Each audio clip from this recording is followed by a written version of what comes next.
We're going to come out to 3? Yeah. Okay.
Okay.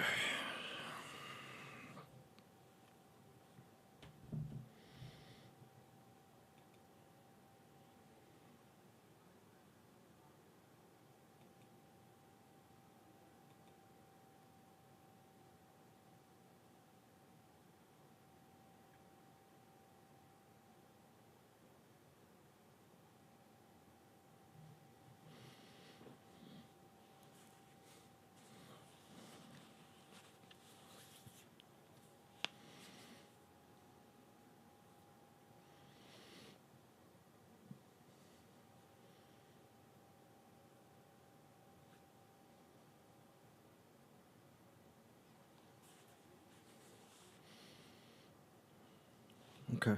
Sorry. Want to see what that shot looked like.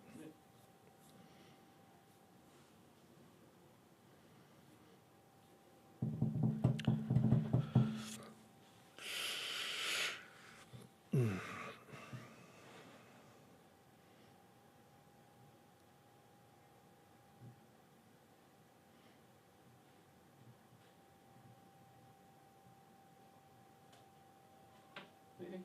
Hello. Use the next one. Yes.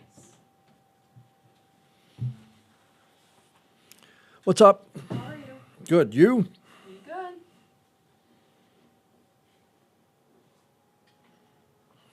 Turn this a little bit more toward. There you go.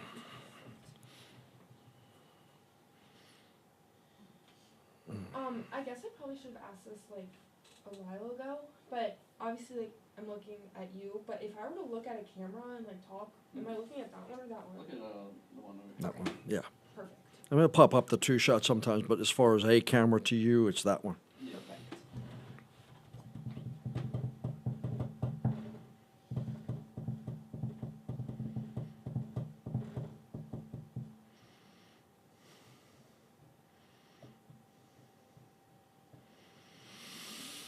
Perfect. Thirty seconds.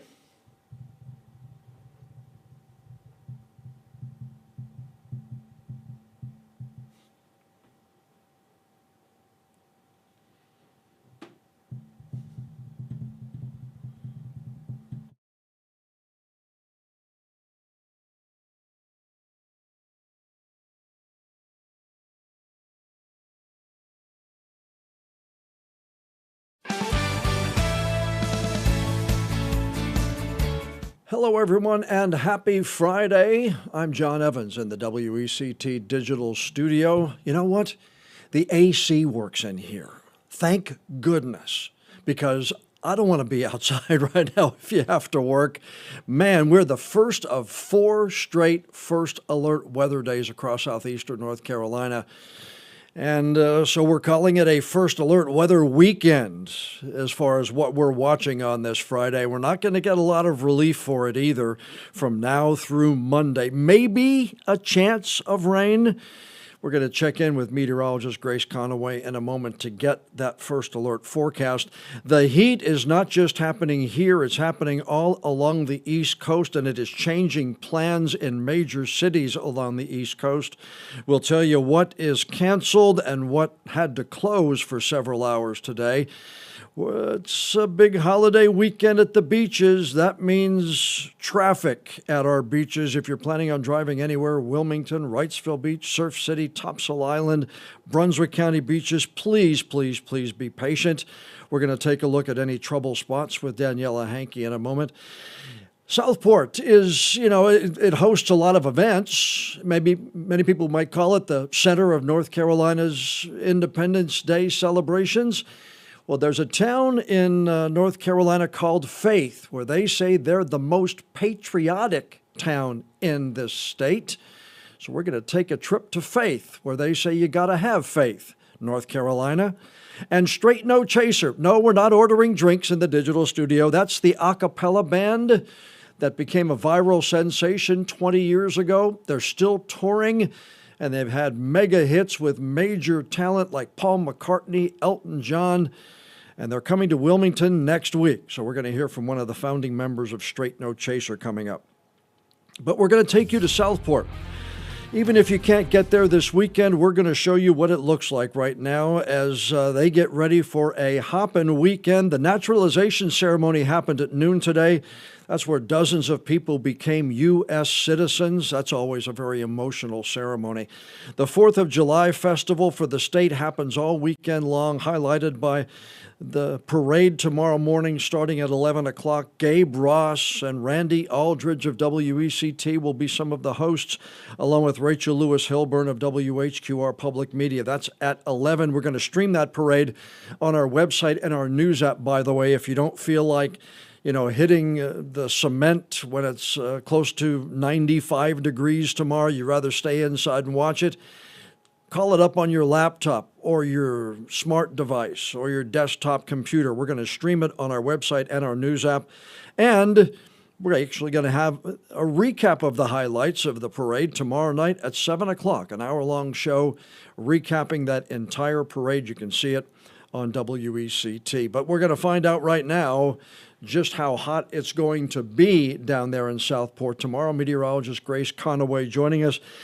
I said we're going to have a chance of rain this weekend, but that chance isn't great, is it? It's looking like 20% on Sunday. Ooh, that's not great Higher at all. Higher chances early next week, which I'll talk about in a second. Yeah. Spoiler alert. But yeah. But as far as the parade tomorrow, you got to make sure you have some shade, an umbrella. You got to make sure you have water, your electrolyte drinks. Take breaks if you're going to be out in the shade, or out in the sun, rather. It's really going to be potentially dangerous conditions. Exactly. Yeah, you really want to take it easy tomorrow. Comfortable shoes as well. I know that might be something little, but that could help a lot. Hang out in the shade. Don't take any of this heat lightly. No. It's really something you want to focus on. Yep. Yeah. And that's so, the first alert weather day. That's the reason for it, right? Exactly. Yeah. So today was the first day of that 5-day stretch for first alert weather days.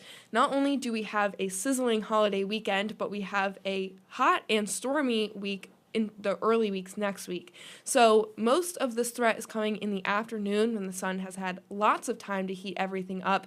And when we have temperatures in the upper 90s, we want to focus and prepare for those heat index values.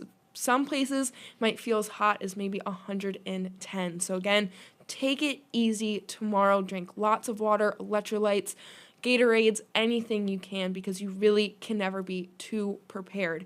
Now looking at this for tomorrow, Sunday, and Monday, middle to upper 90s really is the trend. Inland for tomorrow and Sunday, taunting us with triple digits. I cannot believe it. I really wouldn't be surprised if we maybe saw 100 degrees somewhere tomorrow. It's going to be no joke, very, very hot. But if you have any weekend activities, if you're going out to Southport, remember, find that shade. If you're going to watch the fireworks in downtown at the Battleship, remember, although the sun is still setting, it's still going to be very muggy and hot outside. So hydration does not stop when that sun goes down.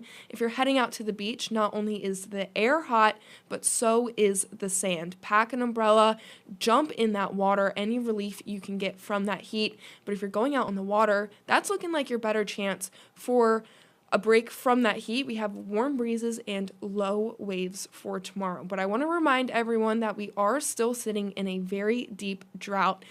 Brunswick County, Columbus, New Hanover, Pender, all these counties a little bit different, but still in this drought. So if you're doing any grilling tomorrow, make sure to keep tabs open on that WECT weather app for any important updates. And if you have any fireworks at home, play it on the safer side and leave it up to the professionals for this weekend.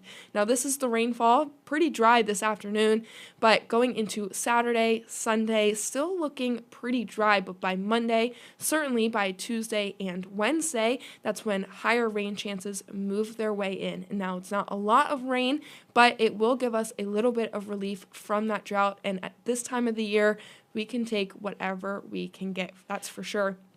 Taking a live look into Surf City right now with our Easy Pro Express First Alert Skycam, you can see plenty of beachgoers this time of day getting an early start to their holiday weekend.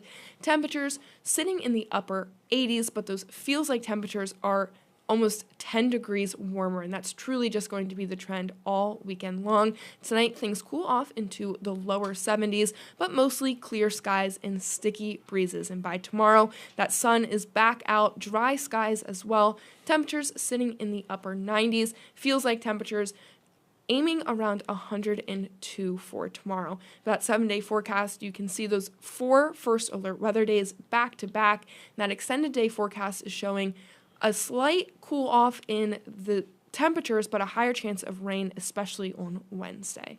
You know, I think we'll take the trade-off. I think we'll take the 60% chance of storms. You know, we don't want anything severe, and as we remind everybody what happened last weekend with that lightning storm we had Sunday, which I still can't believe came through here. That was as much lightning in a storm as I've ever seen. Yeah, it is unbelievable. Like, it was just back to back. We could hear it here in the forecast center. Yeah. It was intense watching it on the radar and everything. Yeah, and WECT's morning anchor, Bill Murray, his lightning hit his home, the one he shares with his mom.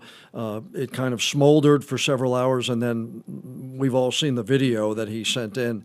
It caught fire, and there's nothing left of Bill's home. There was another home about a mile from there where lightning hit the home and set fire as well. So, you know, we ask for the help from Mother Nature. We just don't need any of that like you guys had to kind of cover through last Sunday night. Yeah, absolutely. I mean, we could take the rain, but Yeah. just no severe lightning so far, at least. Yeah. Okay. Well, Grace Conaway is going to be on our newscast along with meteorologist Eric Davis. You've been working all day. You did the noon and everything, right? So your day is coming to an end, Yeah, right? I Eric's did. going to take everybody through the night? Yeah, tonight, this right here was my final show for this evening. But I'll Okay. be back Sunday. Yeah, she'll be back on Sunday to cover a First Alert Weather Day and then another First Alert Weather Day as we go all weekend. Good to see you again, Grace. Good to Thanks see for you coming too. in. Now, it's not just happening here. Concerns over the dangerous heat indexes forced leaders in the city of Philadelphia to cancel the city's Salute to Independence parade. Temperatures expected to hit triple digits in Philly today, taking the heat indexes up to 112 degrees. The dangers associated with those types of temperatures, just too much to chance. But the floats that would have taken part in the parade did roll down Market Street in Philly. They were empty, but no marching bands there either. But the drivers decided to take the floats through the city streets just to let folks know what they would have seen. While disappointed, members of the team that organized the parade said they understood why the decision had to be made. And President Trump's Great American State Fair in Washington, D.C., well, they had to close temporarily this afternoon for several hours because of the extreme heat there as well. They made an announcement over the loudspeakers asking people to leave the parade grounds. They did have some flyovers there. but they asked people to leave because the heat made attending the event too unsafe. Temperatures forecast to get in the triple digits in D.C. as well. Organizers said they are expecting to reopen tonight sometime after 5 o'clock when things cool down and it's better for people to come out. But yes, you see right there, first aid had to be given to a lot of people on the fair grounds there on D.C., so they had to shut that down for a couple of hours. Now, heat also causing some issues in the western part of the country as well. The Aspen Acres fire, this one burning in Colorado, exploded overnight. 66,000 acres now is what have burned, and it's not contained at all. 0%. The latest estimates, almost 67,000 acres. That in itself equates to about 80 square miles of land. And again, they haven't gotten it contained at all. The fire's already destroyed dozens of homes. Pueblo County emergency officials have issued mandatory evacuation. They've opened shelters. FEMA's already authorized the use of federal money to help with the costs of fighting the fire. But boy, they have some problems in Colorado right now. We have to fear for what might happen with those folks. Let's hope they get a couple of good douses of rain to help with their forest fire and wildfire issues. All right, we've talked about it and talked about it. It's a huge weekend around southeastern North Carolina. The beaches are going to be packed, and that means the roads to the beaches are going to be packed. And Daniela Hankey, our traffic reporter, in with us. Boy, this is going to be a busy, busy weekend. It is for sure, and we're already seeing some of those closures, some of those delays due to some of those celebrations that are taking place this evening. Surf City is going to be one of them that we're already seeing some slowdowns. Want to give you a look at Roland Avenue right now. Traffic moving smoothly for the time being. But as we head into the evening hours, I do expect for this area to get more congested as people are heading in for the 4th of July celebration over in Surf City. And with that being said, there's already closures in place. A lot of people leaving Surf City right now. So they are making room for those people that are going to come in for this evening. But Roland Avenue is already seeing those closures right now. Really going to be if you're heading towards the park is where you're going to see a lot of those closures in place. My best advice to you is get there early. So if you are thinking about going to the celebration, head over there now, grab some dinner, relax, and that way you have a parking spot and don't have to deal with the traffic. And then as those fireworks do wrap up, you might want to head down instead of trying to get over the Surf City Bridge, head down towards North Topsail and then take it down that way. That's going to be your best way to kind of avoid a lot of that traffic over in the Surf City area. We also have some closures in place in Southport, and that's going to be Bay Street between South Atlantic and Lord. South House Street already seeing those closures. I do want to mention that I Am Alley is only going to be open to local traffic. So that's going to be from now until Sunday. And then that's when that road will open back up. Those closures will kind of break apart and we won't see those anymore. But tomorrow for the parade, John, there's going to be even more closures in place. And something important I want our viewers to know is you cannot park along there after 9 a.m. Right. So if you have any of your cars down there, if you get there early for breakfast or anything, make sure they're moved by 9 a.m. or you will get towed. And you don't want to do that on a 4th of July holiday. You don't want to spend the holiday weekend getting your car out of a tow lot, having to pay whatever it costs. It's going to be close to 100 degrees. Doesn't sound fun at all. That's not going to make a fun week. So you're better off just moving that car, making sure it's not there. Moore Street at Rhett Street to House Street also going to be closed starting at 10 a.m. We're not done yet. There's a lot of events going on. Yep. If you're heading towards the city of Wilmington, 4th of July celebration, a lot of closures are in place. Go ahead and take a look at your screen right now. These are all the closures that are going to be in place starting at 6 p.m. tomorrow. Really going to be down Water Street, Front Street, Market Street area. All those downtown roads are really going to be closed off. So if you're heading down there, get there early. The good news is after 4 p.m., those city decks are only going to be $10. So that's going to be your best bet to get down there early. grab some dinner, hang out, so you don't have to worry about these road closures. And a lot of that's because of the fireworks. People are going to be walking down there. Right. They want to make sure it's safe. They don't want people coming on the front street down there, even on Water Street. This is the best decision for safety's sake when you have that many people down there because of the fireworks. Absolutely. Yeah. Uber and Lyft might be your best idea too. There are also a couple of good options. And then, of course, the beaches. If you're heading out to the beaches, I kept looking at the Waze app earlier and the traffic maps earlier, and it is just crazy. Stop and go traffic. Wrightsville Beach, Carolina Beach, Surf City was seeing some stop and go. Kind of seeing that breaking up right now, but I expect as we head towards 5 and 6 closer to the events for this evening, we're going to see that pick back up. Yeah, I took yesterday off, and we took our 2-year-old grandson down to Carolina Beach. And it was the best day to go to Carolina Beach because the traffic was down. Maybe some people hadn't arrived yet. Right. There wasn't that many people out on the beach itself. And I said to Sheila as we were sitting there, I said, I'm so glad we're here today and not tomorrow or Saturday or Sunday because it's going to be jammed, which is great for business now. I don't want to say anything about business, but just for travel purposes, it's going to be difficult down there. Yeah, we were talking to some people earlier at the grocery store, and they were saying, we're staying away from the beaches. So if you're a local here, you know to stay away from the beaches this weekend. If you're a tourist visiting us, welcome to southeastern North Carolina, especially if you're traveling to those beaches.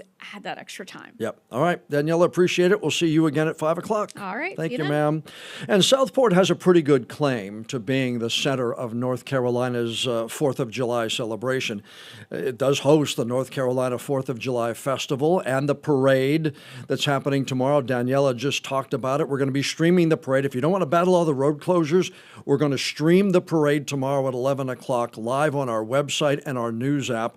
So if you don't want to battle everything, temperatures, road closures, just come to WECT.com and our news app tomorrow at 11. You'll see all of it.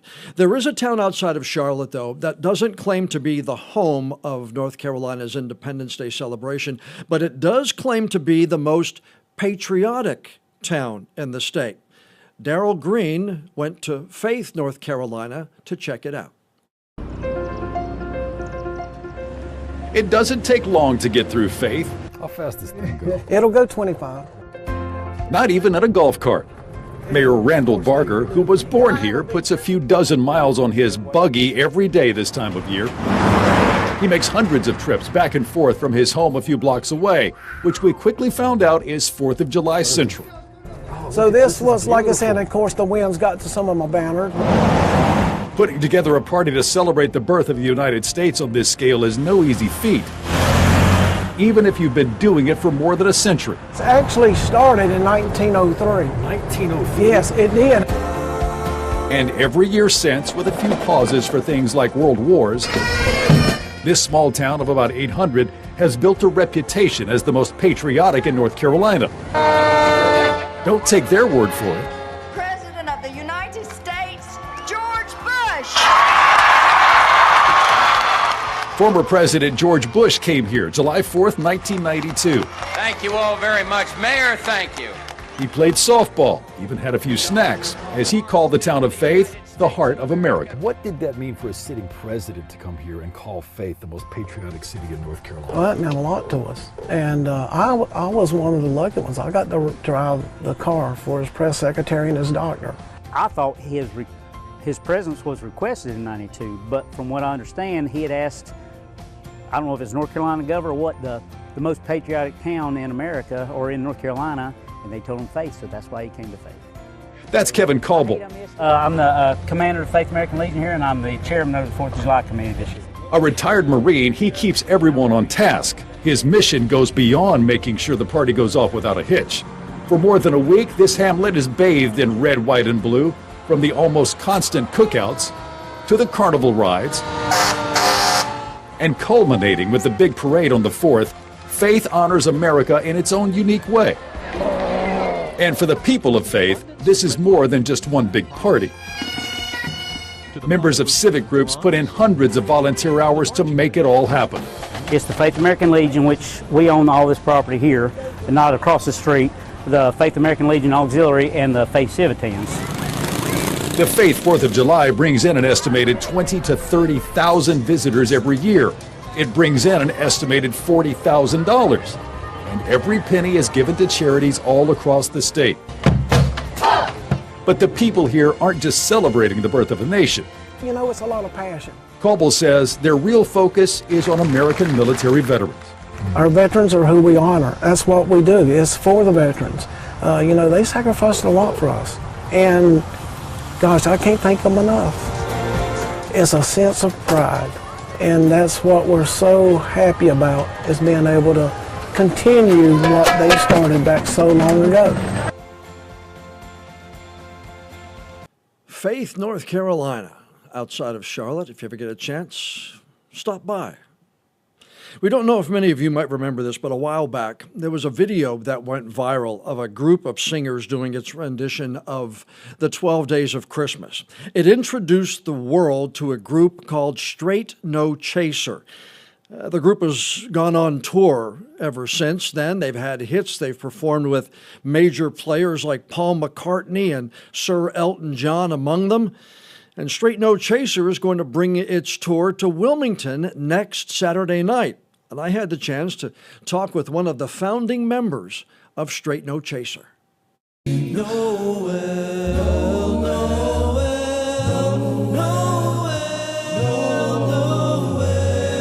2026 marks a couple of milestones for the a cappella superstars known as Straight No Chaser. The group formed 30 years ago this year on the campus of Indiana University. 20 years ago, a video of the group's version of 12 Days of Christmas went viral. That led to a record deal and 2 decades of performing around the world. Straight No Chaser will be coming to Wilmington July 11th at the Wilson Center downtown.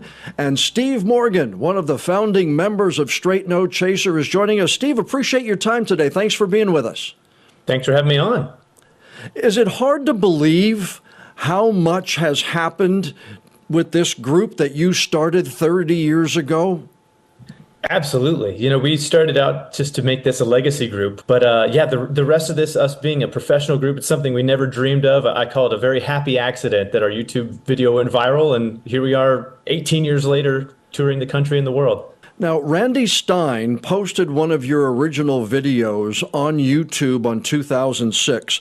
That's the one that went viral. Did you know he was going to do that? Absolutely not. This was in the very, very nascent stages of YouTube. So he was just putting things up there for our 10-year reunion or anniversary to say, hey, look at what we looked like 10 years ago. Look at these songs and all these sorts of things. And it sat there for about a year and a half. And then it was December of 2007 that it started ticking up. And he goes, oh man, this is catching fire. If it keeps up like this, we could have 100,000 views by Christmas. And then that happened the next day. And we ended up with about 7 million views in December of 2007. And one of those was the president and CEO of Atlantic Records, Craig Kallman. And that's how we got the record deal at the beginning of 2008. As it rises to apology, anybody else will surely know. You mentioned this a little earlier, but how do you keep things fresh? Oh, I think we've got 8 to 10 new songs in this show, and we're always doing that. There's any number of ways to whether you're going to cover a song and do it straight ahead to sound like the original, or you're going to take it and flip it on its head and make.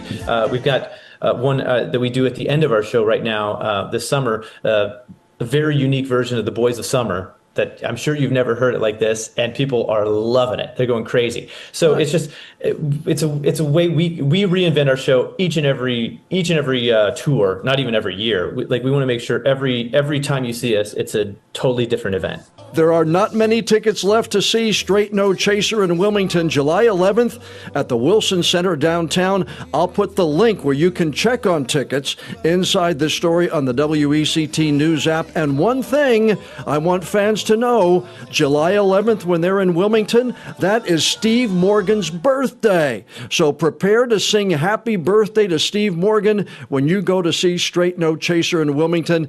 Steve, thanks for taking the time to join us. So happy for your success, and we can't wait to see you here at Wilson Center in Wilmington. Thank you, John. Look forward to being there with you. Next Saturday night, July 11th, Straight No Chaser. Get your tickets now. There's a link inside the story on our news app. There's Daniela. She has gone from the digital studio to the main studio. She'll do the newscast starting at 5. Meteorologist Eric Davis will bring you the weather forecast at 5, and he'll go the rest of the night. And I will see you on WECT News at 6. We wish you have a great weekend, everybody. Please, please make sure you take all precautions in these potentially dangerous temperatures. And we'll be back here Monday afternoon for WECT News Now.